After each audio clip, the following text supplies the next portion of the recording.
Kan selaku Direktur Utama dalam PT Risma Sabilul Haram, ini Bu, eh, dalam bagaimana pendirian dan ketentuan pada PPIU yang sesuai dengan undang-undang yang ada di Indonesia itu seperti apa sih Bu? Maksudnya untuk Biro Haji kah atau untuk bahas apa gitu penyelenggaraan haji itu lebih kemana kan?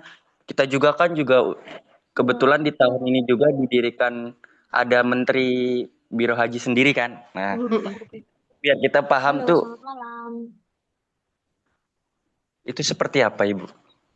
Hmm, ini pertanyaannya belum runtut. Mana dulu nih? Binuriah ya? Yang dimaksud bagaimana? Nanti tak sederhanain Oke. bahasanya. Jadi tuh Cuma Yang, saya terima yang ingin kasih tahu Bu karena kan aku sudah dalam mengikuti saya ini seleksi keren. volunteer Medafes sampai di tahap wawancara dan terima kasih juga sudah konfirmasi terkait karena kamu tadi tidak bisa ya. Mohon maaf Mbak Rara, Mbak Rara. Nah, sebelumnya kenalin aku Rara. Saudara, Di sini aku yang Mohon maaf akan Mbak Rara. mewawancarai kamu Mbak Rara, pada malam hari ini. mic-nya Mbak Nah, Rara. mungkin nanti akan ada beberapa pertanyaan bisa kamu jawab ya. Rara ngomong anjir. Untuk yang pertama Kayak bisa wawancara kamu dia masuk frame, perkenalkan masuk diri frame, kamu. masuk. Mbak Rara, Mbak Rara. tolong panitia moderator. Maaf untuk Lu gimana? yang Tolong selain aku bertanya wawancara kamu. bisa dimatiin mic-nya ya.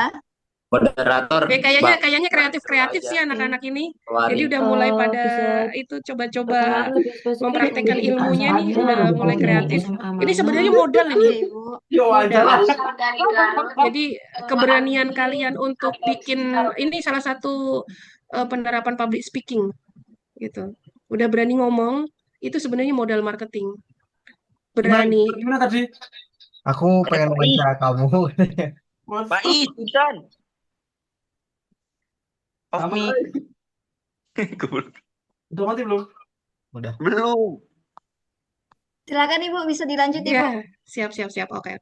Oh ini juga apa? Ya, masalah perizinan ya tadi ya. Iya, jadi saya ingin tahu itu Bu, Mm-mm. bagaimana pendirian dan ketentuan pada penyelenggaraan PPIU itu ya, dengan undang-undang yang ada di Indonesia Bu. Itu biasanya diatur oleh Kemenag. Jadi kita ada SOP dari Kemenag, termasuk misalnya nih penyelenggara itu per 5 tahun itu harus update. Seperti kemarin saya baru selesai akreditasi, jadi Biro Umroh dan Haji itu tiap tahun harus memperbaharui perizinan. Tentunya dengan ketentuan-ketentuan yang diperintahkan Kemenag. Itu ada banyak draftnya yang harus kita penuhin untuk mempertahankan perizinan. Ada hal-hal yang harus kita penuhi. Itu banyak nanti bisa bisa itu ya sharing aja kalau misalnya masalah perizinan, kemudian masalah regulasi apa tadi kementerian baru ya. Iya, betul. Kalau kementerian baru ini jujur kementerian baru itu masih bingung. Jadi kita pun penyelenggara masih meragukan ke kementerian baru ini penyelenggara umroh haji ya itu masih meragukan eh, kementerian baru ini. Saya izin bertanya boleh Bu? Boleh. Bagaimana? Nah, Ibu kan selaku ya, Biro Travel itu, Ya. bagaimana sih caranya Ibu itu menjaga kepercayaan para jamaah agar tidak kalah dengan kompetitor lain? Khususnya kan udah banyak sekali Bu, para pesaing atau biro-biro yang lain itu Mm. udah kan banyak banget. Nah, bagaimana dari Ibu sendiri itu strategi agar jamaahnya Ibu tuh tetap percaya dengan Biro Travel yang Ibu itu Pertama, aturnya? kualitas pelayanan kita. Kualitas pelayanan itu dari mulai bikin flyer penawaran, pelaksanaan, sampai monitoring itu harus sesuai dengan SOP yang kita buat. Jamaah itu tidak akan kemana-mana ketika sudah merasakan servis. Kita ini penjual jasa ya, yang harus diingat kita ini penjual jasa. Jadi bagaimana cara melayani jamaah dengan baik, sesuai dengan apa yang kita tawarkan, kemudian berani servis lebih. Jadi ada sesuatu yang harus kita tonjolkan di servis kita, supaya jemaah itu nggak kemana-mana. Itu salah satu nilai poin sebagai penyelenggara, supaya jemaah tidak melirik ke kanan kiri. orang berangkat, orang puas, itu tidak bicara nominal. Itu kalau bagi yang punya uang. Kalau yang uangnya pas-pasan, berarti kita kasih servis gitu. Kalau dulu saya belajar di Garuda itu tegur, salam, sapa. Itu ilmu pelayanan. Tegur, salam, sapa. Senyum, salam, sapa. Itu jangan lepas itu. Jadi jangan pernah jadi orang sombong, jangan pernah jadi orang angkuh, jangan pernah jadi orang berat dalam melayani ketika kita sudah siap terjun sebagai usaha jasa. Itu harus entengan kalau orang Jawa bilang itu. Orang entengan, ngerangkul, jadi jangan merasa kita bos, kemudian kita jadi nggak mau nih nyambut jamaah itu jangan. Nanti nilai jual kita di situ. Nilai Baik jual Bu, kita di terima situ. kasih. Gitu. Yang penting bagaimana cara menservis kita dengan baik, itu insya Allah jemaah nggak kemana-mana. Dan akan selalu retail. Seandainya ada, apalagi tantangan sekarang dengan banyaknya apa namanya saingan travel, kita harus punya warna supaya jamaah itu ingat brand kita. Jadi kalian tahu Maktur nggak? Apa itu Bu? Biro. Ya, coba pelajari beberapa travel yang misalnya bagus, nilainya mahal, daya jualnya Ya. mahal, tapi jamaahnya nggak kemana-mana gitu. Kalau saya secara apa namanya bergerak di bidang travel itu saya cek apa ya yang menarik di travel ini, apa ya yang nggak menarik di travel ini, apa ya yang menarik di travel yang viral Gen Z itu gitu. Itu saya pelajarin semua. Jadi masing-masing punya warna sendiri gitu.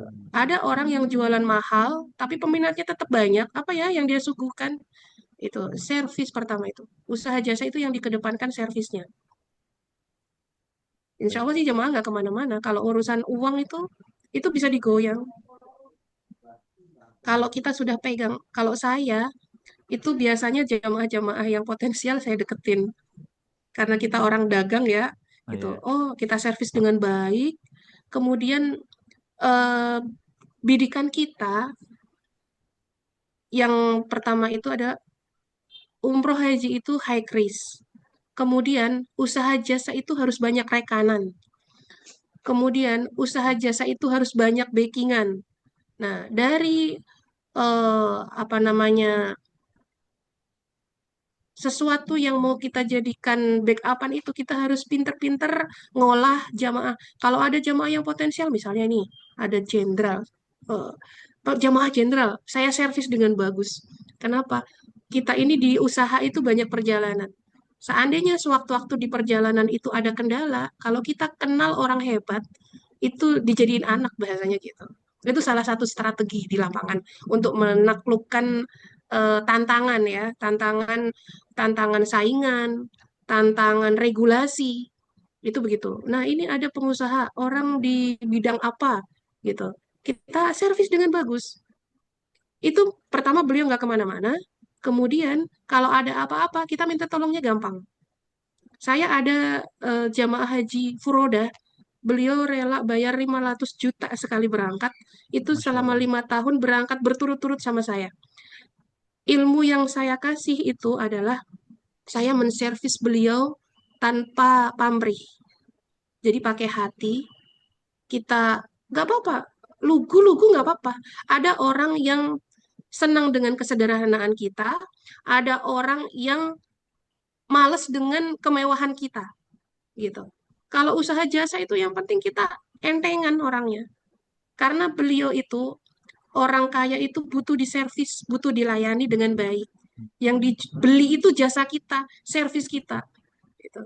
Beliau nggak akan nanya, eh, Mbak, aku nawar ya, orang kalau sudah nyaman di pelayanan kita, harga itu paling nggak bisa dikurangin nih, gitu. Bahkan kadang, aku bisa nggak Bu di situ, gitu.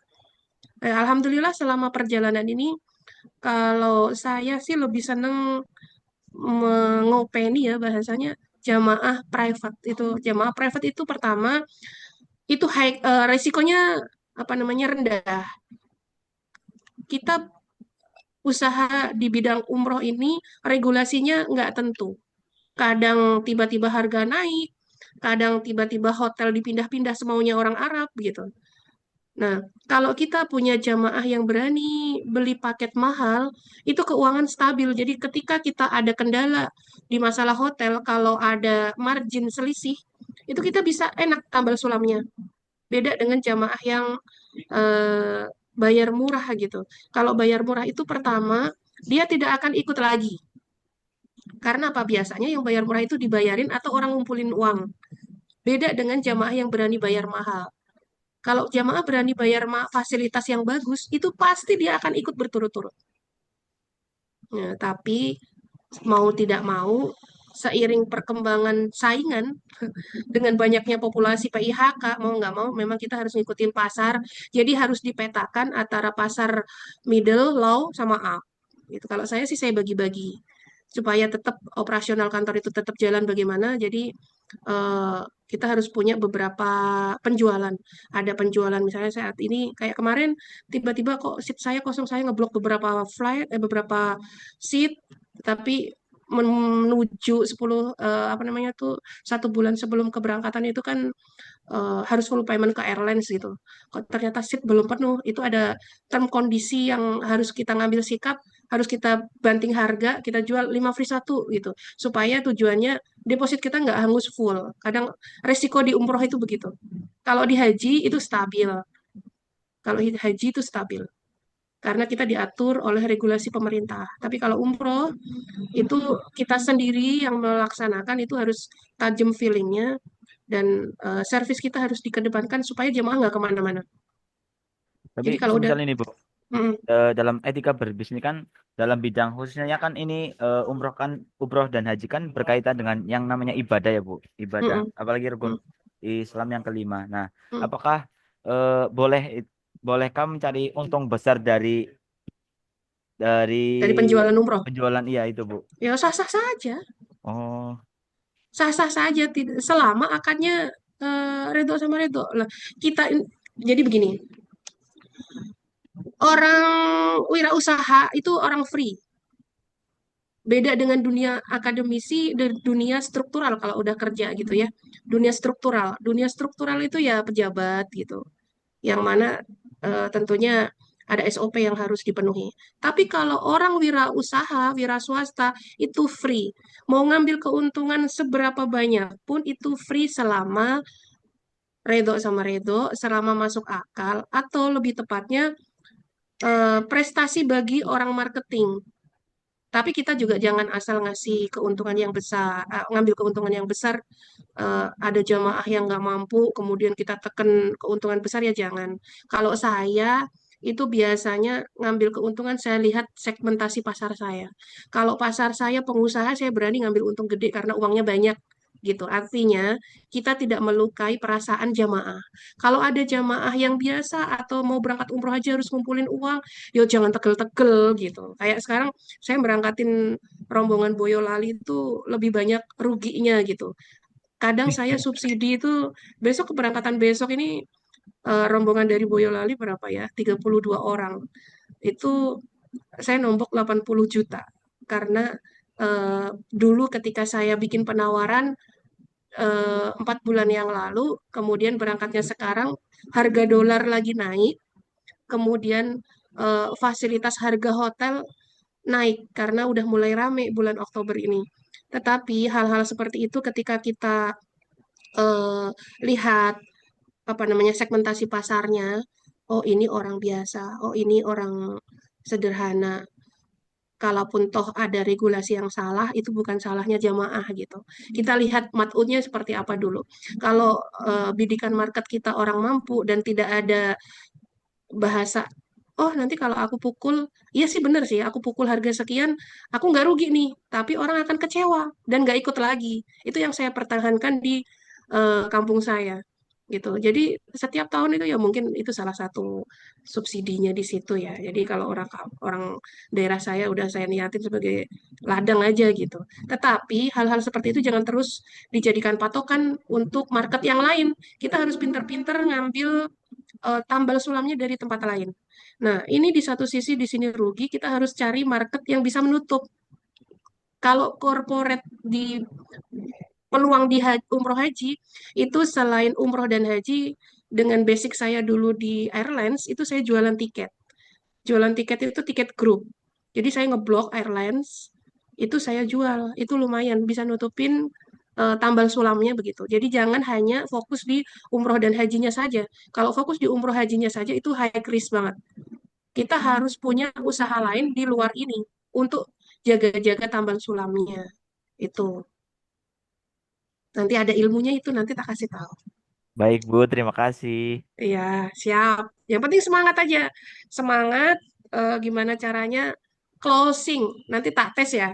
Saya nanti di Jogja insya Allah, ini Ustadz Andri saya siapkan jadi Ustadz di sana, di wilayah Jogja.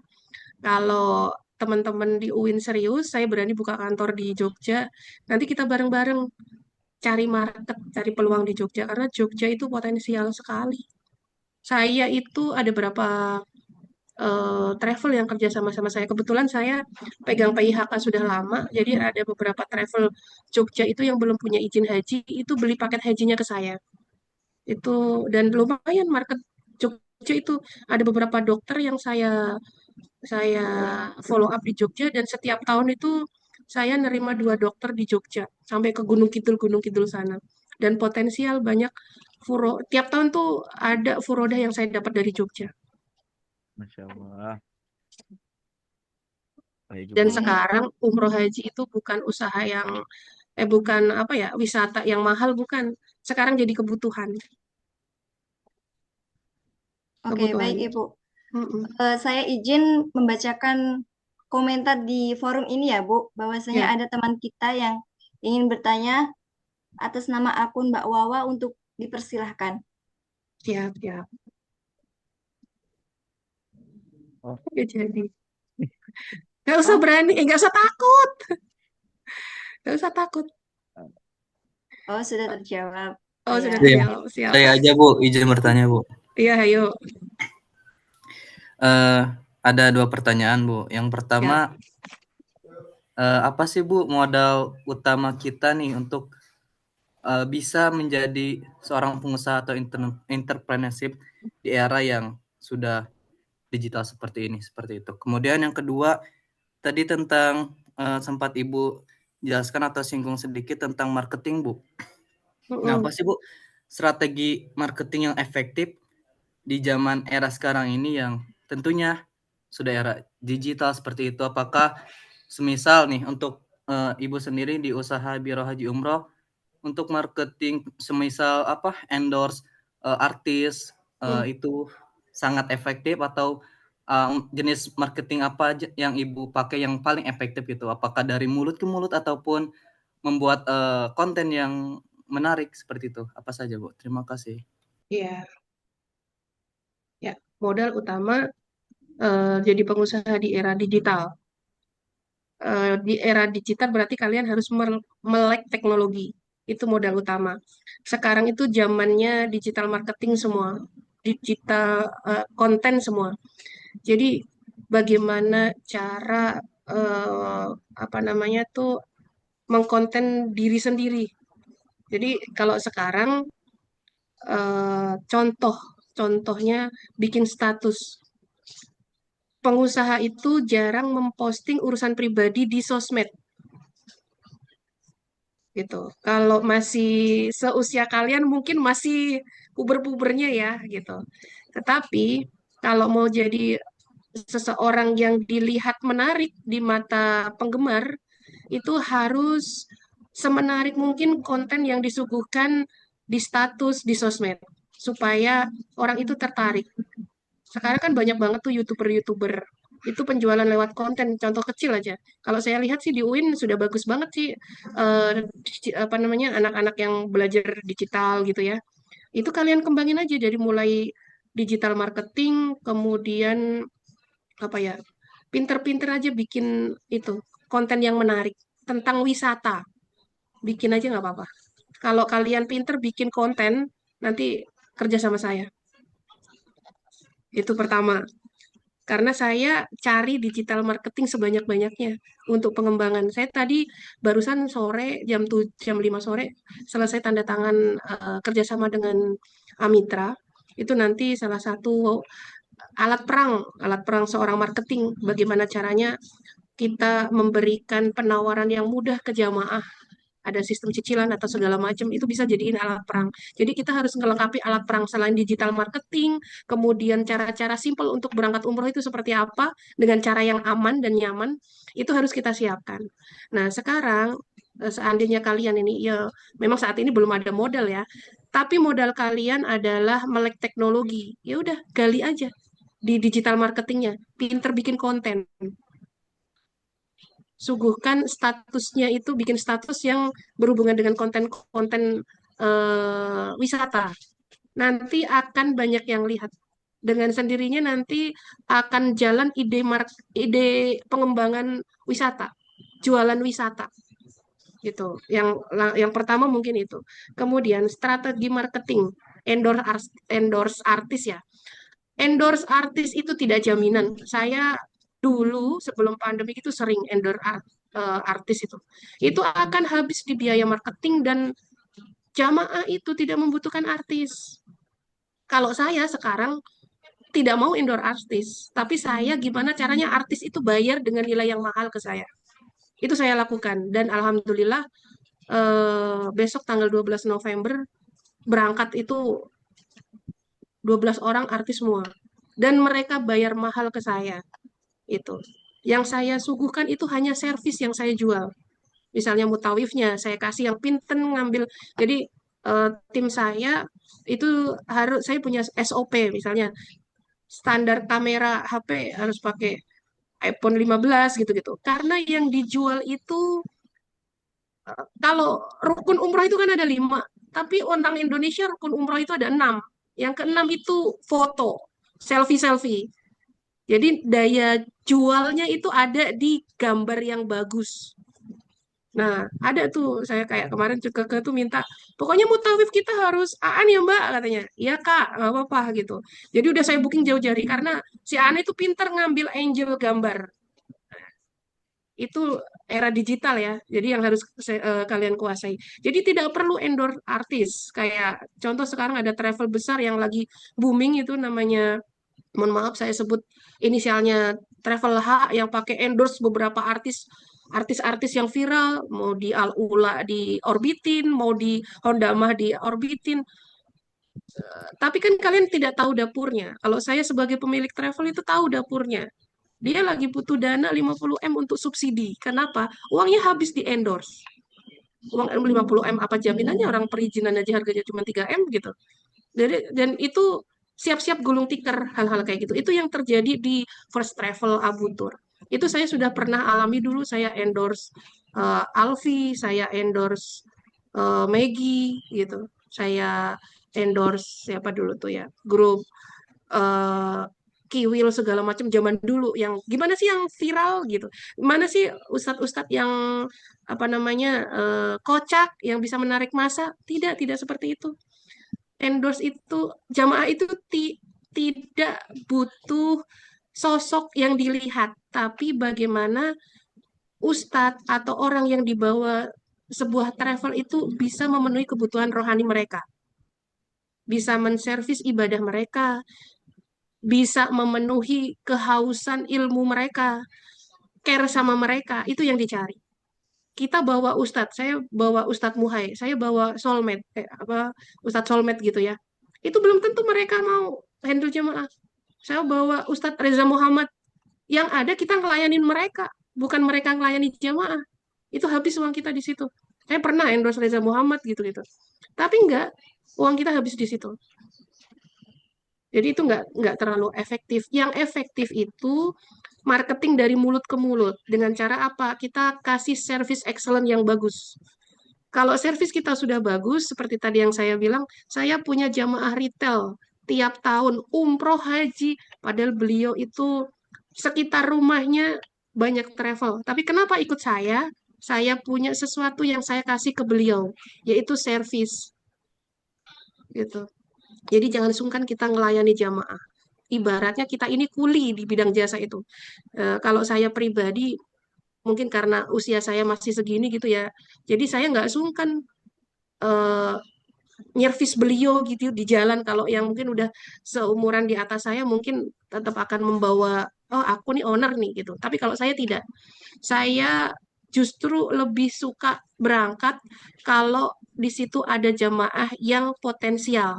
Kenapa? Waktunya kita nyervis jamaah. Karena yang mereka cari itu bagaimana cara kamu melayani saya gitu. Itu mau kita main di harga berapapun, mau di harga murah, di harga mahal, mereka itu nyeri pelayanan yang bagus untuk mereka. Nah, walaupun yang murah juga nanti ikut-ikut lagi, Mbak. Masih ada lagi harga promo nggak? Aku tahun depan mau ikut tuh. Itu banyak terjadi hal-hal seperti itu. Jadi, cara memulai marketing yang bagus itu suguhkan sesuatu yang menarik untuk jamaah, sehingga jamaah bisa mendapatkan kemabruran yang mereka cari di umroh haji, atau kalau wisata umum itu keunikan yang kita suguhkan, kenyamanan yang kita berikan. Gitu. Kayak saya punya temen pengen lagi ke Spanyol gitu ya, contoh wisata Muslim. Saya punya halal tour yang ke luar umroh haji gitu. Mi, besok kalau bikin berangkat ya Mi, begini lagi kayak gini-gini, aku pengen kangen nih, udah 2 tahun nggak ke situ gitu. Apa yang kita sugan? Padahal misalnya ke Spanyol itu 50 juta itu. Tapi mereka mau, mereka nyaman mungkin dengan hahi saya begitu. Mereka nyaman mungkin dengan keramah tamahan kita, itu modal utama orang jasa, keramah tamahan dan tidak sombong. Pokoknya andap asor lah ilmu IAIN gitu. Oke, baik. Ya, apalagi Baik Bu, terima kasih. ya. Nah, Ibu, kalau mengenai manajemen ini, Bu, mengenai manajemen yang ada di suatu PT atau kelembagaan seperti itu, kalau keadaan di Indonesia sendiri tuh bagaimana sih, Bu, tentang kemanajemennya mengenai eh, kebiruan seperti itu? Apakah sudah berjalan dengan baik? Eh, Dapat dilihat seperti kejadian-kejadian seperti apa orang tua seperti itu, Bu. Kan Orang banyak tua yang gimana orang nih? tua yang hilang di sana kayak gitu atau tanpa arah kayak gitu. Nah, untuk Manajemen menghadapi pelaksanaan berarti. nggih, ya, Bu. Oh ya. Nah, untuk menjadi seorang biro yang profesional atau dicari jamaah, itu kita punya SOP. Jadi travel yang punya izin umroh dan haji itu 5 tahun wajib akreditasi. Itu ada SOP ISO yang diberikan. Atau kita harus ngejar ISO itu supaya standarnya eh, apa namanya bagus gitu. Di dalam itu sama seperti begini. Jadi kita tetap tidak keluar dari jalurnya ketika kita akreditasi itu. Kadang kan kalau kita tidak taat hukum itu biasanya keluar dari jalur. Itu banyak travel yang menipu segala macam itu karena tidak memakai SOP yang disuruh bahasanya gitu ya. Tapi kalau kita taat SOP dengan sendirinya semuanya akan termonitoring eh, menjadi manajemen yang bagus gitu. Kalau misalnya pelaksanaan di sana, jadi sebuah travel itu untuk memberangkatkan jamaah yang termonitor dengan baik, kita harus siapkan tenaga handle di lapangan. Kalau saya misalnya nih ya, ada jamaah selesai rekrutmen, kemudian keberangkatan. Kalau keberangkatan itu biasanya saya lakukan SOP sebelum keberangkatan. Kalau jamaah dari luar daerah itu akan saya inapkan di hotel di Jakarta. Misalnya seperti itu. Kemudian sebelum keberangkatan, supaya jamaah nyaman itu apa yang harus kita belikan? Itu saya siapkan tim handling. Dari Jakarta ada tim handling, Saudi ada tim handling. Kemudian setiap keberangkatan itu harus ada tour leader yang membimbing, yang harus kita berangkatkan.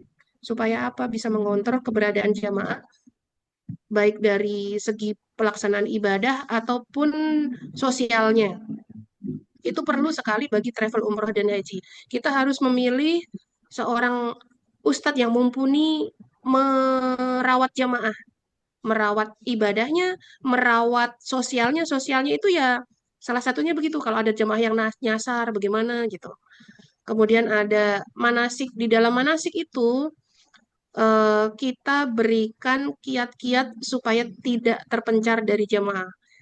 Nah, besok ini kebetulan saya ada manasik Nanti kalau di Jogja ya, kalau ada atau kita kapan-kapan lah, mudah-mudahan Allah izinkan kita ketemu ya. Ada teknis-teknis bagaimana cara memanage jamaah supaya dari pendaftaran, keberangkatan, sampai kepulangan itu aman. Termasuk resiko-resiko di lapangan. Kayak kemarin ada jamaah saya tanggal berapa kemarin ya? Kepulangan tanggal akhir bulan kemarin itu tanggal 26 ada yang meninggal di Madinah. Nah, tapi saya siapkan semua gitu. Jadi saya punya tim handling khusus di Saudi. Itu ada 30 orang. Saya bagi-bagi anak-anak yang bertugas di bandara itu tidak sama dan berbeda. Jadi saya taruh 2 orang di Bandara Jeddah, 2 orang di Bandara Madinah, 2 orang di Hotel Mekah, 2 orang di Hotel Madinah, 3 orang tenaga kesehatan, kemudian 3 orang tenaga lapangan, terus ada tim visa, ada tim mutawif, itu berbeda-beda. Jadi ada ustadz pembimbing dari Jakarta, jadi jamaah tidak dilepas begitu saja. Dari Jakarta itu ada, atau dari daerah, dari Boyolali besok saya ada 2 tim, kemudian dari Jogja ada 1. Jadi selalu dikawal oleh ustadz pembimbing. Jamaah itu pokoknya ratu, raja gitu. Jadi tidak dilepas bayar ke kita harus siapkan semuanya. Bagaimana cara melayani jamaah seperti layaknya ratu dan raja, nyaman. Itu harus kita siapkan. Termasuk gimana cara hilang di sana. Selama manasik itu biasanya saya takut-takutin. Atau selama berangkat misalnya kita habis propeling di bandara gitu. Cara menyimpan paspor yang benar gitu. Saya takut-takutin dulu. Kemudian gimana cara supaya tidak hilang dari rombongan. Kalau sepuh-sepuh nih, biasanya kalau masih muda sih gampang. Kalau yang sepuh-sepuh, itu kita takut-takutin, biasanya begitu. Kita takut-takutinnya tapi dengan bahasa yang elegan ya. Mbah, nanti hati-hati ya Mbah, kalau kemana-mana pakai seragam ya Mbah. Ntar kalau hilang itu gampang kenalinya. Gitu. Tapi ya kita rangkul dulu batinnya gitu. Jadi kita menyampaikan tidak dengan nada orang itu, oh cara negurnya kok nggak sopan gitu. Jadi kalau saya biasanya di acara manasik itu kata saya baca psikologi jamaah. Jamaah ini dari asalnya dari mana, karakternya seperti apa itu biasanya saya pelajari supaya saya bisa spesifikasikan kulturnya karena itu perlu. Itu jamaah umroh. Kalau misalnya jamaah haji, apalagi haji plus itu orang berani bayar mahal. Itu biasanya pas manasik saya pelajari tuh karakter orang supaya tahu gimana caranya ngatur teman sekamar dari kulturnya, dari budayanya, dari asalnya itu bisa ketahuan. Jangan sampai teman yang satu ngorok gabung sama yang nggak ngorok berantem itu di kamar. Nah itu harus kita pikirkan hal-hal seperti itu. Yang satu sakit, kemudian dititipin sama orang kaya sekamar, tapi maunya berempat gitu. Jangan, itu bermasalah. Itu kita harus spesifikasikan itu. Sampai urusan sekamar sama siapa harus kita ikutin. Harus kita pikirkan itu. Termasuk yang hilang-hilang tadi. Selama cara penyampaian kita baik kepada jamaah, itu jamaah akan seneng. Yang penting nggak galak aja. Kecuali ada jamaah yang bandel. Tapi ya kita nyapanya tegas, cuman nggak marah gitu. Itu yang bikin alhamdulillah jamaah sampai saat ini balik lagi ke Risma. Ya alhamdulillah cara pelayanannya yang care gitu. Oke, baik, Bu. Jadi Ya, persiapan-persiapan untuk mendirikan sebuah travel ini tuh sangat detail banget ya, Bu. Iya, termasuk mempertahankan perizinan itu mantep banget. Mempertahankan perizinan aja selain finansial juga berkas dan ketentuan SOP yang pemerintah miliki itu harus kita ikutin. Jadi kita harus taat hukum karena kita di bawah kementerian kan. Jadi SOP, laporan keuangan segala macam, akuntan pajak, akuntan publik, laporan pajak baik sebagai apa namanya travelnya, badannya gitu, ataupun pemiliknya itu harus taat pajak, harus taat gitu deh semuanya banyak banget Mbak. Tapi ya itu seninya orang usaha, nggak ada yang gratis. Selama kita tertib, insya Allah lancar semuanya. Karena kita di bawah pemerintah, jadi harus nurut. Iya. Eh, Berhubung sekarang sudah menunjukkan pukul 21.20 dan saya lihat di kolom komentar sebenarnya ada satu pertanyaan lagi Bu dari Mas Andi. Ini bisa dipersilakan untuk menanya apa kita lanjut di forum grup WA saja Ibu? Monggo saja selama waktunya masih ada dan Eh, diizinkan ya monggo aja. Yang penting belum ngantuk aja. Baik, kita tambah satu penanya lagi ya Bu. Siap-siap. Oke, untuk Mas Andi dipersilahkan. Oke, sebelumnya terima kasih kepada moderator yang telah mempersilahkan saya untuk bertanya. Sebenarnya Bu, pertanyaan saya sudah terjawab tadi ya ketika moderator bertanya ke Ibu. Tapi saya Siap. perlu lebih jelas lagi. Nah, Mm-mm. Ibu tadi kan saya tertarik dengan itu tadi Bu, servis. Nah, bagaimana eh, servis kita kepada jamaah sehingga jamaah itu menjadi lebih loyal Bu. Maksudnya ke kita terus dia gitu Bu. Nah, itu aja. Terima kasih. Ya. Jadi ilmu lapangan itu eh, jangan lepas dari ini dulu saya belajar dari IAIN dan dari tempat saya kerja dulu tuh kalau orang jasa atau frontliner yang diterapkan ilmunya itu tegur, sapa, salam, senyum. Itu tidak boleh lepas dari aura wajah kita. Jadi kalau orang sering senyum itu dengan sendirinya itu gampang apa namanya terpancar gitu, nggak kaku. Dan itu modal utama kita nyervis orang. Kalau orangnya udah jutek duluan, itu jangan harap dia akan datang ke kita. Yang ada menjauhin kita. Pokoknya intinya orang jasa itu seramah mungkin, sesopan mungkin, tapi jangan serendah mungkin. Segrapiaknya lah kalau orang Jawa bilang begitu. Cara menservis jamaah. Rangkul aja hatinya. Jadi kasih yang terbaik. Kalau orang Jawa itu apa ya, semprana lah gitu. Itu orang nggak kemana-mana. Orang akan nyari kita. Yang dicari di usaha jasa atau di servis pelayanan itu ya itu care-nya, care-nya. Terus apa meneh? Ayo.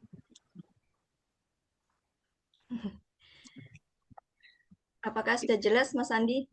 Oh, jelas banget. Care-nya. Oke, terima kasih. Supaya Baik, jamaah tidak kemana-mana. Ya udah, rangkul aja, kasih pelayanan yang terbaik. Terus jangan lupa silaturahminya tetap dijaga. Kalau saya mempertahankan silaturahmi. Jangan malas untuk memulai menanyakan kabar, mendoakan. Pak, sehat ya Pak Haji? Iya Mbak. Beliau bikin status, kita aminkan, kita sapa dengan ramah. Itu nggak kemana-mana orang itu. Didoakan, terus apa namanya ya, sopan santunnya dijaga. Oke Bu, makasih Bu ilmu mahalnya. Siap. Terus aku mau ngomong apa tadi ya? Lupa aku. Ada nggak di grup ini yang tinggal asal Jakarta atau Bekasi atau apa? silakan. Paling Bogor Bu, saya Bu. Bogor. Oh, di mana Bogornya?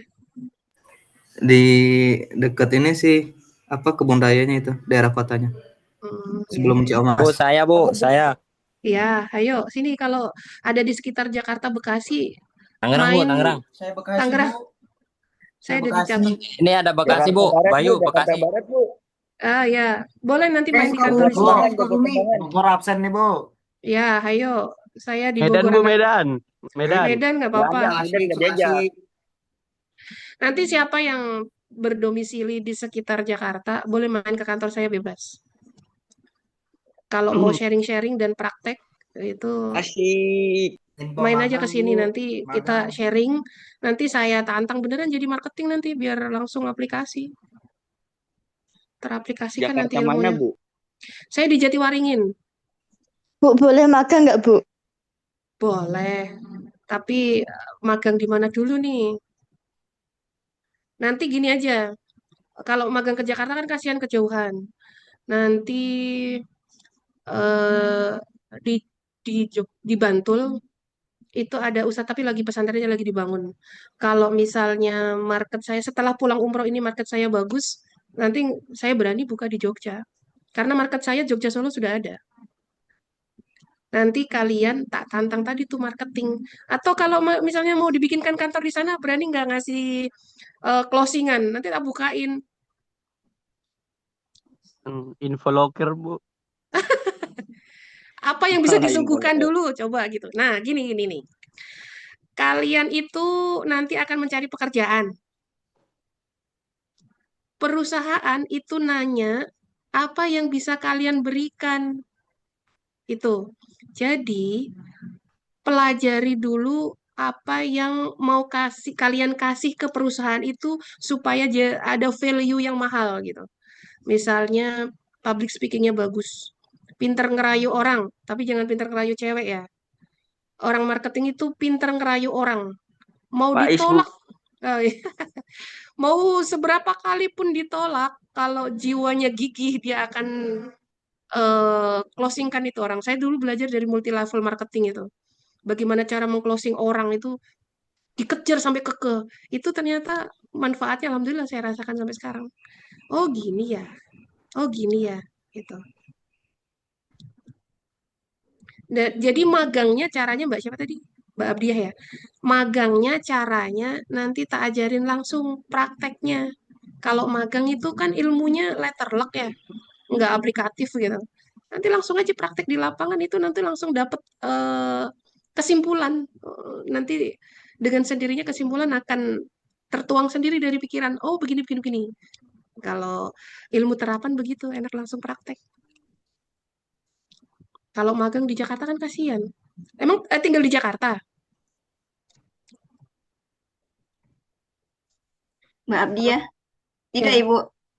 Kalau tinggal di Jakarta nggak apa-apa, tak kasih tempat. Nginep di rumah saya juga nggak apa-apa. Nginep di kantor juga nggak apa-apa. Tapi kalau Boleh, Bu. jauh, Hah? Boleh. Tapi kejauhan sakno. Kalau Nanti di Tangerang, Jogja. Bu, Tangerang. Tangerang ke Pondok Gede jauhan nggak ke Jatiwaringin? KRL-an, Bu. Siap. Kalau Bogor, Masya Bu, Allah. Bogor. Bogornya di mana? Jangan Bogor macet. Purwokerto, Bu, Purwokerto, Purwokerto. Bogor, jangan, Bu. Hujan mulu, Bu. Purwokerto Jangan. bagus. Iya. Oh, priwe kill. Nanti magang di Jogja aja. Nanti gini. Saya biasanya tuh pulang ke Jogja. Kakak saya tinggal di Jogja. Biasanya saya apa namanya Ramadan akhir. Kalau enggak, coba nanti saya agendakan kapan-kapan ya. Nanti kita pertemuan muka aja. Langsung tak ajarin caranya marketing nanti. Biar tahu aplikasinya. Itu bagian dari Baik magang. Ibu, kita tunggu kehadirannya di Jogja. Siap. Dan kita manfaatkan peluang tersebut yang Ibu berikan ya. Siap. Saya lagi nggarap program Baiklah, wisata domestik. teman-teman semuanya. Ya, wisata domestik Jogja.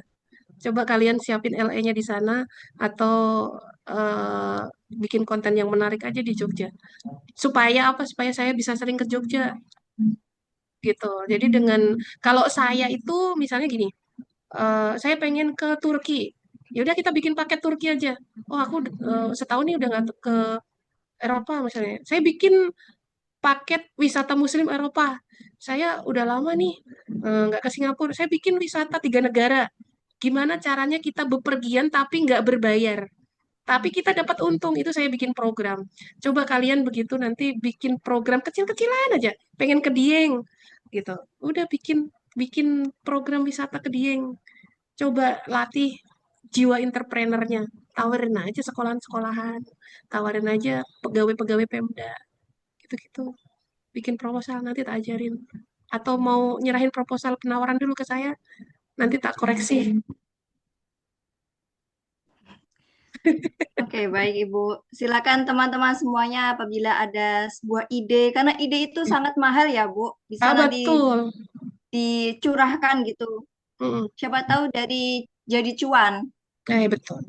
Ini aja anak sekarang kan digital marketing tuh. Perdalam aja bagaimana caranya bikin konten. Konten kreator bagus itu banyak didapat dari Jogja. Saya lagi nyari itu. Anak UIN kemarin saya lihat bikin kontennya udah pada lumayan. Kalau bagus nanti bisa tak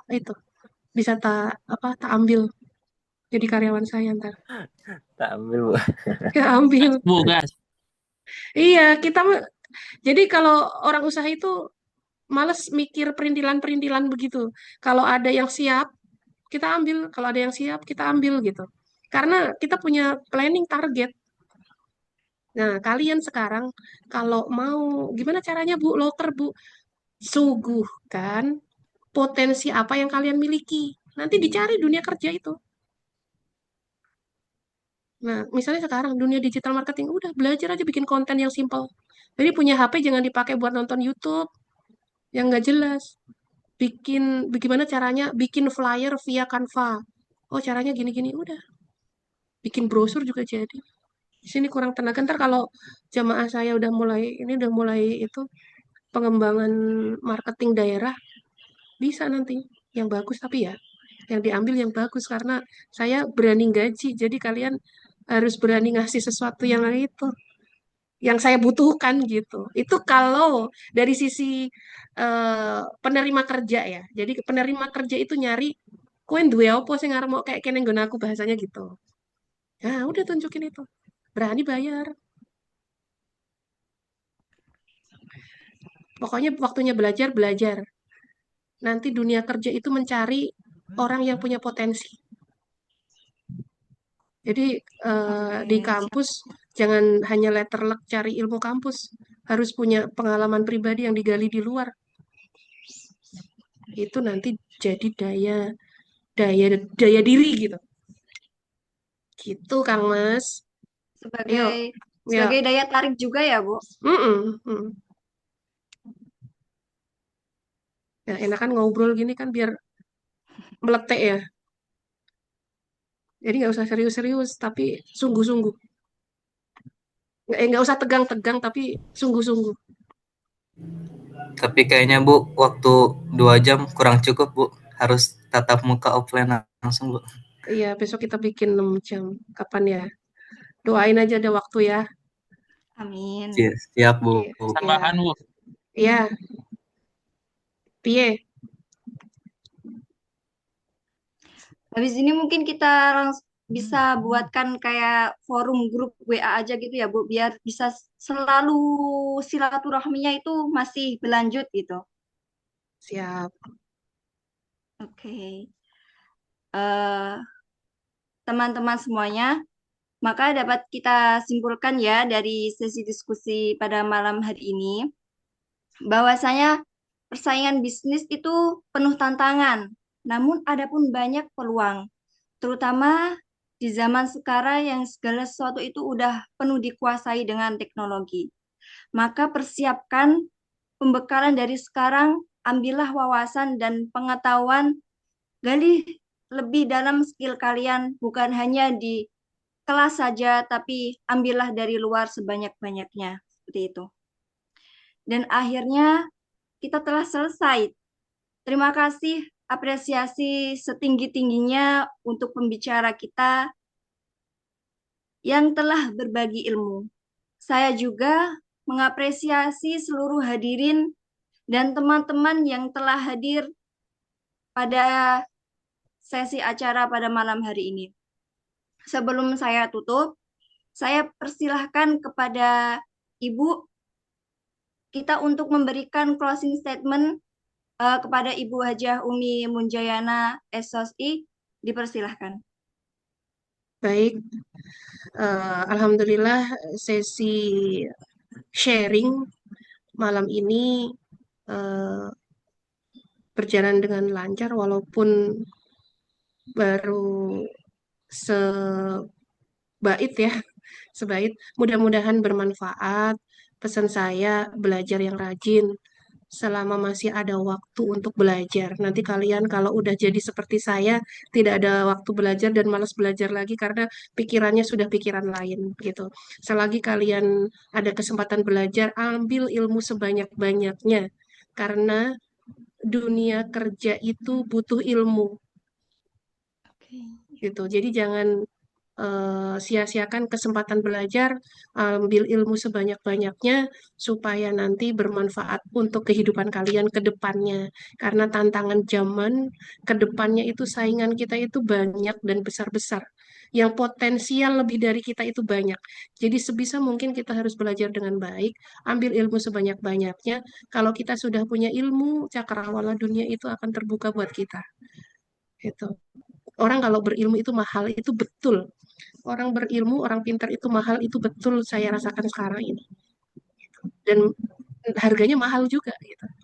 Jadi jangan sia-siakan kesempatan sekarang ini, pelajari apa yang kalian perlu pelajari dan harus haus dengan ilmu supaya jendela ke depan itu segar gitu, terbuka, lebar dan segar hawanya.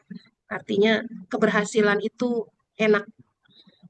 Ikhtiarnya ya sekarang menjemput ilmu untuk dibawa ke masa depan yang lebih bagus. Kalaupun toh rezeki mau seperti apa itu kalian percaya saja, rezeki itu tidak akan tertukar gitu. Karena sudah ditakar sama Allah. Mau dibikin seberapapun rezeki yang kalian punya nanti itu udah diatur sama Allah gitu. Yang penting tugasnya saat ini mencari ilmu sebanyak-banyaknya. Kalau di UIN, alhamdulillah nggak salah tempat, ada ilmu akhiratnya. Yang pertama itu yang orang hidup cari itu ilmu akhirat. Kalau ilmu agamanya bagus, insya Allah kalian nggak kemana-mana, tetap ada di relnya. Kalau ilmu dunia mau dikejar kemanapun, kalau belum jadi takdirnya nggak akan datang. Tetapi kalau sudah rizkinya dan kita paham agama, itu insya Allah. Jadi ilmu bisa dijemput dengan agama, itu betul. Oke, iya Ibu. Rezeki insya Allah mengikuti. Yang penting tidak malas dan jujur. Nah, sebelum saya tutup pada acara pada malam hari ini, ada satu pantun yang mau saya ungkapkan ya, Bu. Pergi ke Apa tuh, kedai Mbak? membeli makanan, Cakep. dibantu teman-teman untuk bilang cakepnya ya teman-teman. Cakep. Bisa tidur kan? Cakep. Ya, bentar, belum. Cakep. Pergi ke kedai membeli makanan, Cakep. Cakep. tiba di rumah terlupa santan. Cakep. Sampai jumpa lagi hadirin sekalian. Semoga acara ini dapat membawa keberkahan. Cakep. Cakep. Amin. Ya, Masya Allah. Masya Allah, tabarakallah. Ya, Ibu, sudah ya teman-teman. Foto Sudah Bu, malam. foto bersama Bu, foto bersama. Oh, siap. Nih, ini belajar, ini sharing bukan apa ya. Sama Gen Z itu serasa tambah muda ya. Ibu masih muda kan, Bu? Oh, masih 17 tahun saya. Ibu, kami asik gak, Bu? Kami asik gak, Bu? Oh, asik. Saya Ibu, lebih suka generasi muda yang suka pembaharuan. Ibu Gitu. saya Jadi, lagi Bu di jangan Suramadu. tertekan ya, Bu. ya. Sama kami kelakuannya. Oh, nggak apa-apa itu mah. Saya Ibu, anak muda, jadi biasa. saya lagi di Jembatan Madura ini, Bu. Masya Allah. Berdoa di situ supaya bisa jadi kontraktornya gitu. Oh ya, amin, Bu. Jadi apa yang didoakan itu jadi kenyataan. Doa yang baik makanya. Insya Allah semuanya terkabul. Jadi framing kita harus baik, positif. Insya Allah jadi doa itu. Jadi kalau berkata yang baik, bersikap yang baik, nanti jadinya seperti itu. Tinggal nunggu waktunya. Amin.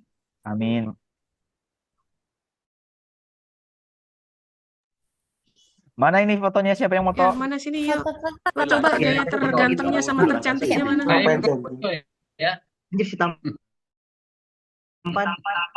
Mana ini? Ihsan nggak pakai bajuan. Para Ihsan. Ihsan, aurat Ihsan. Aurat Ihsan ini. Ihsan Nono ya. Chandra. Ayo, siap. Siapa ini yang foto?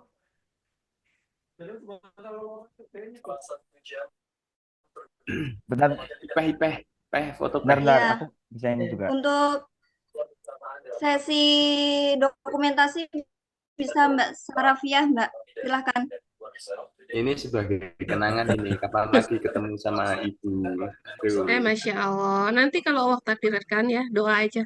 Mudah-mudahan kita bisa tatap muka. Nanti Amin. Sama-sama mentransfer ilmu mudanya dan ilmu Ilmu apanya padi, ya? Bu. Ilmu padi. Betul. Belum tentu nanti suatu saat juga saya lebih dulu, kalian di belakang saya. Bisa jadi suatu saat kalian di depan saya di belakang kalian. Gitu. Ilmu dunia itu hanya muter. Yang penting jadi orang baik aja ya. Baik, Bu. Siap, Bu.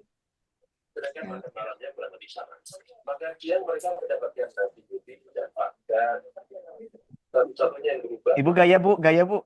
Ah, gayanya gimana, Cis? Gitu.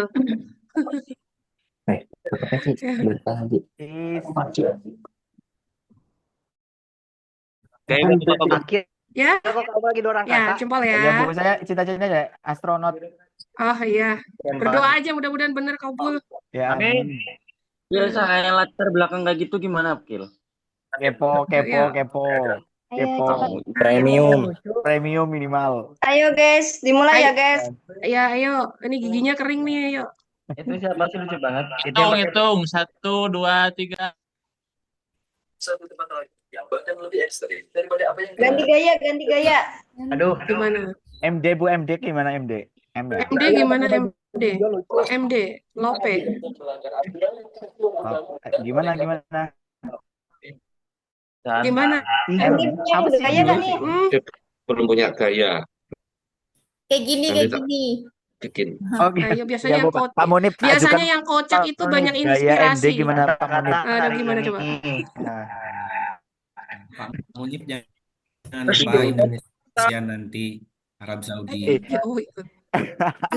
Iya, Ibu. Bumi doakan Indonesia, Bu, nanti malam berjuang melawan Arab Saudi. Gitu. Coba bayangin kalian bisa nonton di sana. Iya. Amin. Ya Allah. Ibu Doain, Bu, doain. Iya, makanya besok saya nggak Iya, usah. Bu. Doain, Saya Bu. pengen umroh. Iya. Ibu. Bu, doain, Bu. Umroh, Ibu, Bu. teman kita juga Amin, ada itu, Pak. Bu, yang bela-belain sambil motoran itu, Bu. Ini udah belum nih fotonya ini. Ayo nih giginya kering nih, cepetan. Iya. Ya. Momen Udah Idul bergaya Fitri ini, terus Bu, nih, udah lagi ganti sambil 7 motoran, gaya Bu. nih. Effort Ayo sekali dia. teman-teman. Kayaknya yang paling kocak mana? Biasanya yang paling berhasil itu. Isan, Bu. Gaya huruf A. Oh, apa ini? A itu apa? A itu Aris. Akil. Tuh. Ada Pak dosen di sini ya? Ada Pak Aris, Bu. Pak Aris, Bu. Iya, beliau teman Oke, saya. berhitung ya teman-teman. Iya. Pak, anaknya kayaknya seru-seru nih, Pak. Jadi Aduh, nanti kalau kita nakal gerakin langsung, citakin Pak. aja. Sedihnya akhir bulan doang. Ayo, apa ini? Kita Sudah mulai ya saya teman-teman screenshot dengan ya, huruf teman-teman. Ya, A itu apa? A itu selalu di depan, bukan awalan huruf. Oh, awaliyah ya berarti ya. Ya, berarti A itu Aris, Pak Aris. Oke, Bu, kita mulai ya, teman-teman semuanya. ayo, 1, ayo. 2, 3.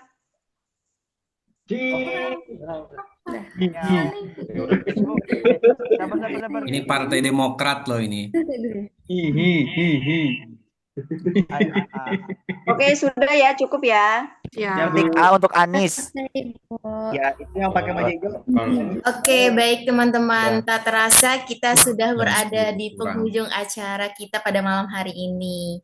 Kami ucapkan terima kasih kepada Ibu dosen tamu yang telah berkenan hadir dan membagikan ilmu serta wawasan yang sangat bermanfaat bagi kita semua gitu. Terima kasih juga kepada teman-teman semuanya, Bapak Ibu dosen yang telah mengikuti acara ini dengan antusias hingga akhir.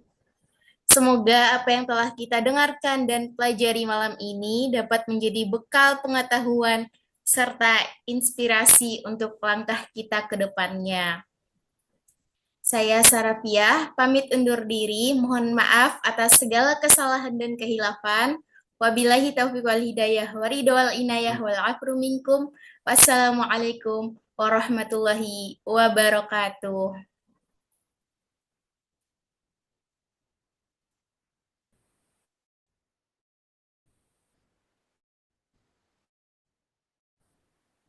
Waalaikumsalam.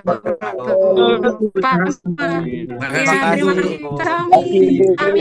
Ibu, terima kasih Jangan banyak. lupa nonton bola ya jam 1. Selamat Teman pagi. Pak Nur lupa nonton bola tahajud. Jangan lupa Pak Nur tahajud. Tahajud Pas